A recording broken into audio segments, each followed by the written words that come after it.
Богат наш край не только своими природными запасами, но и людьми. Как известно, успех любого дела решают люди. В одной песне есть слова: «Ну а главное наше богатство – это люди с открытой душой, трудовое сплочение братства, где героем становится любой». Так о ком же пойдет речь? Совхоз Краснофлотский был одним из ведущих хозяйств Энбекшдерского района, поэтому очень важно знать о людях, которые работали в нашем селе и строили наше будущее. Она въехала в историю Казахстана на тракторе К-700.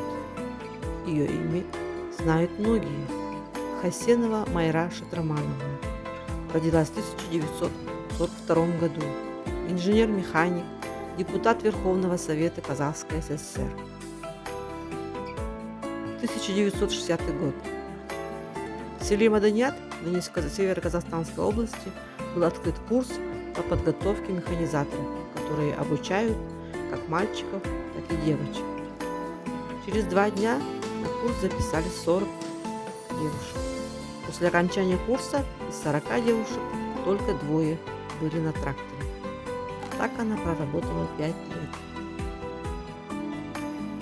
Через 5 лет с мужем Сансызбаем создали семью и приехали в совхоз Краснофлотский Энбекшдерского района.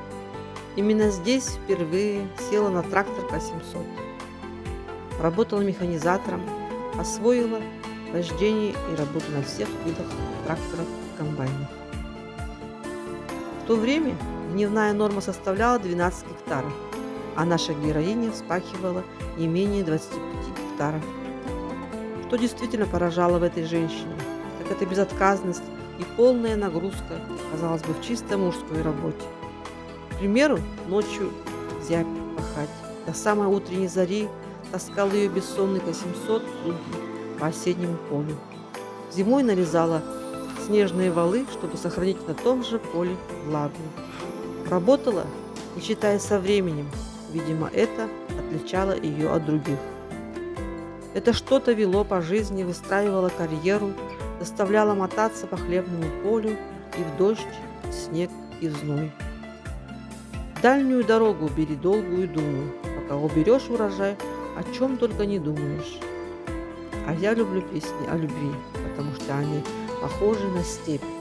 Мы поднимались благодаря нашему труду, ведь наша песня была песней труда, которая возрождала целинную степь, говорит Майра Шатрамановна. Вот что значит дорожить человеком труда. Была удостоена приза имени Паши Ангелиной. Ее труд был оценен по достоинству.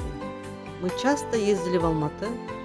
Первый секретарь Центрального комитета Компартии Казахстана Дилмухамед Кунаев сказал: «Алкам, это твое место», уважительно произнес он, вспоминает наша героиня. Обладательница орденов Трудового Красного Знамени, Октябрьской революции, дважды получившая путевку на всесоюзную выставку народного хозяйства. При этом у нее была большая семья, 6 девочек. Все надо было успевать, и успевала.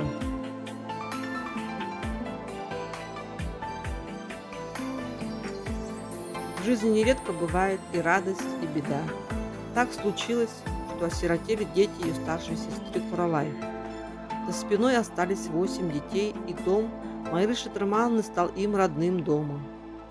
Труженица, мать, депутат Верховного Совета Казахской ССР, член Президиума Верховного Совета Казахской ССР, награждена орденом Знак почета Октябрьской революции, делегат 16-го съезда Компартии Казахстана.